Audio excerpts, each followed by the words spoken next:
মা চণ্ডীর কৃপায় তোমাদের দুজনের এই জুটি দীর্ঘজীবী হোক। খিদে পেটে কেউ যদি বাড়ির চৌকাঠ ডিঙোয়, তাকে না খাইয়ে বাড়ি থেকে পাঠালে বাড়ির অমঙ্গল হয়। আপনারা একটু অপেক্ষা করুন, আমি দেখছি যদি দুমুঠো খাবারের ব্যবস্থা করতে পারি আপনাদের জন্য। আপনাদের নাম? আমার নাম ঘোড়া। ছোট রামু কাকা, রামু কাকা। আচ্ছা, ছোট রামু কাকা, রামু কাকা আপনারা বসুন। এ কি, আপনারা এখানে বসে পড়লেন কেন? ওদের অভ্যেস আছে মাটিতে বসা। আপনি কি করে জানেন ওদের মাটিতে বসা অভ্যেস আছে?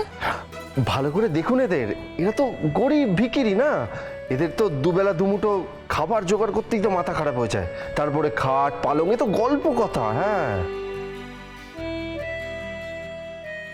না, তাও আমার খুব খারাপ লাগছে। আপনি ওদেরকে একটু বলুন না ওই বেঞ্চটাতে গিয়ে বসতে। আমি এক্ষুনি ওনাদের জন্য খাবার নিয়ে আসছি। আপনারা উঠে বসুন ওখানে, আমি এক্ষুনি আসছি।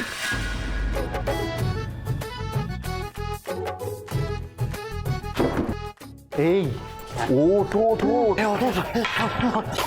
বাবারে, আরে বাবা, এই দত্তকে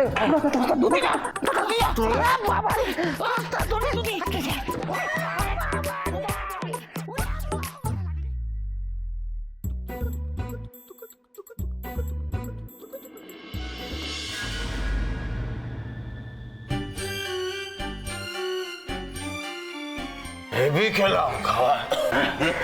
না, মানে ওনারা বলছেন ওনারা খুব ভালো খেয়েছেন।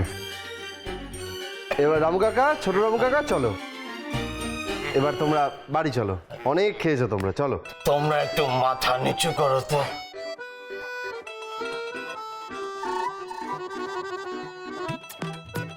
মা চণ্ডীর কৃপায় তোমাদের দুজনের এই জুটি দীর্ঘজীবী হোক। তোমাদের এই প্রেম কেউ ভাঙতে পারবে না। দুজনে দুজনকে বিয়ে করে সুখে সংসার করো বাবা মা তোমরা। এসব কি বলছেন আপনারা? হ্যাঁ, এসব কি বলছেন আপনারা? বাবা, তোমরা দুজন আমাদের দুমুঠো ভাত খাইয়েছো। আসলে আমরা জবে থেকে ভিক্ষা করি, আশীর্বাদের এই লাইনটাই মনে আছে, তাই বলে ফেলেছি।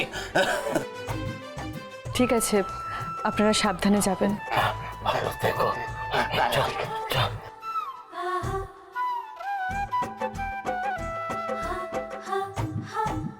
কত পড়েছে? কত পড়েছে? কিসের কত পড়েছে? প্রেমে পড়েছি, এটা যদি বলে দিই তাহলে হবে না। কি বলছেন বলুন তো?